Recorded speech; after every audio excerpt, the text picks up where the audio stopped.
Good morning, children.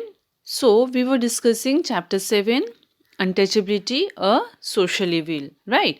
So, in our last class, we have discussed till laws on manual scavenging, isn't it? Now, today, we will further move with the topic that is Mahatma Gandhi's role in removing untouchability.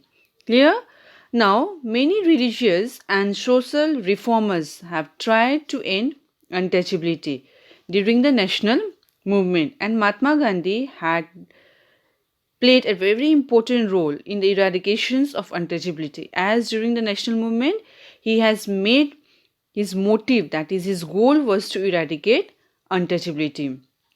Mahatma Gandhi has called the untouchables as Harijan, which means children of God, and he tried to integrate them into the freedom movement. To remove untouchability, Mahatma Gandhi, what he did is that he cleaned the toilets, he stayed with the Harijan in their colonies, shared their meal, that is, he sat with them, he ate the meal with them. Clear? Now, Gandhiji's followers has organized public dinner. The follower of Gandhiji, they have organized a public dinner where they oppose untouchability. How? By eating together with the people from different communities and castes. The untouchable were imposed following restriction in India, as they were being banned to enter the temple. Even they were banned on using the public places like road, river, well. Even they were not allowed for the education or to go to the school. They were restricted from purchasing the property. They were even restricted to participate in the village festival and other public occasions. They were being settled very far away from the village, and they were being forced to pick the polluted things, that is, they were only been allowed to do the polluted job. Now, during British period, Indian society came under the influence of many modern ideology like humanism, rationality, social justice, equality, and many more. And untouchability was one of the core issue of the social religious, that is, social and religious movement. It has become one of the core issues which was seriously taken by the Dalit leader.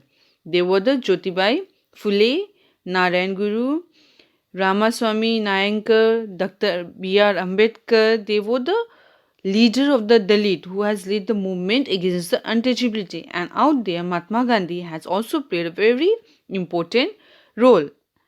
Clear? Now, during the British period and onwards, untouchability has always been considered as cursed on the civilized society, isn't it?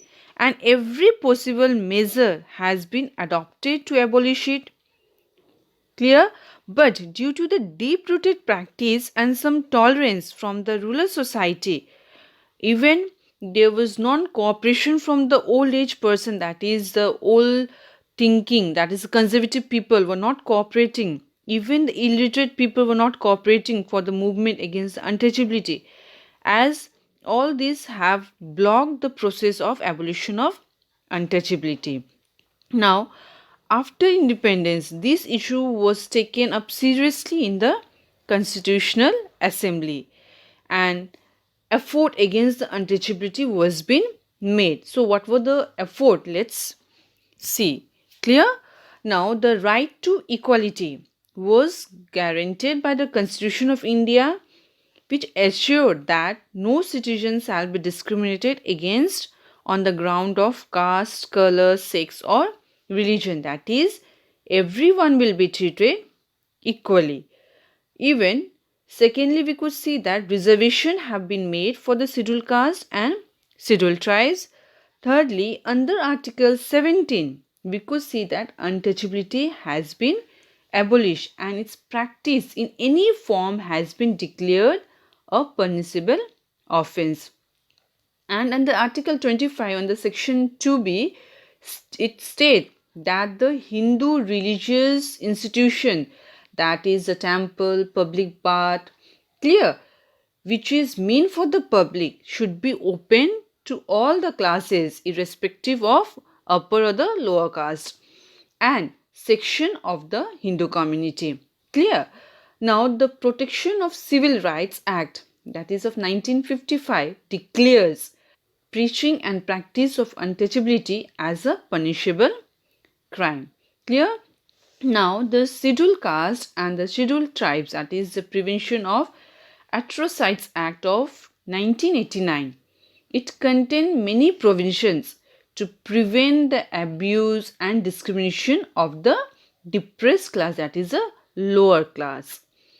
As some of the punishable offense was been recognized under the Scheduled Caste and Scheduled Tribes and the Prevention of Atrocities Act of 1989. So, what was being prevented or prohibited under the Act of 1989? Let's see. That is forcing a Scheduled Caste or the Scheduled Tribes member to eat or drink inedible substance was not been allowed anymore.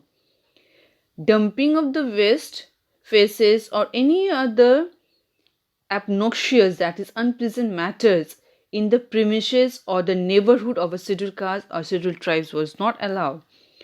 Wrongfully occupation or cultivation of land that has been owned by the Scheduled Caste or Scheduled Tribes. Next, interfering in the enjoyment of the rights of overland, premises, or water of a Scheduled Caste or Scheduled Tribes. Forcing a Scheduled Caste or the Scheduled Tribes person not to vote or even forcing them to vote for a particular candidate was been allowed no more. Deliberately insulting a Scheduled Caste or the Scheduled Tribe person in public was been abolished. Assault or use of force to outrage the modesty of a woman belonging to a Scheduled Caste or a Scheduled Tribe was allowed no more. As now we could see that law against untouchability, which has tried to uphold the right of the people who have been discriminated against on the basis of the caste, that means law was been made for the upliftment of the people who belong to the depressed caste. Even Harijan Week is been observed in the several states to educate people about the evils of untouchability, clear, and caste discrimination. For that, activities like the cleaning of Harijans colonies, arranging community dinners, and also organized to encourage integrations was being done. Now, the government has also taken further step to allocate funds in the 5-year plan for the upliftment of the Harijan. So, however, now the system is undergoing changes. That is, we could see that system has undergone a huge changes due to social movement, state actions, economic growth, right? So at least in public sphere in the urban area, untouchability has totally vanished. At the private sphere in the urban area, it's still bit present out there.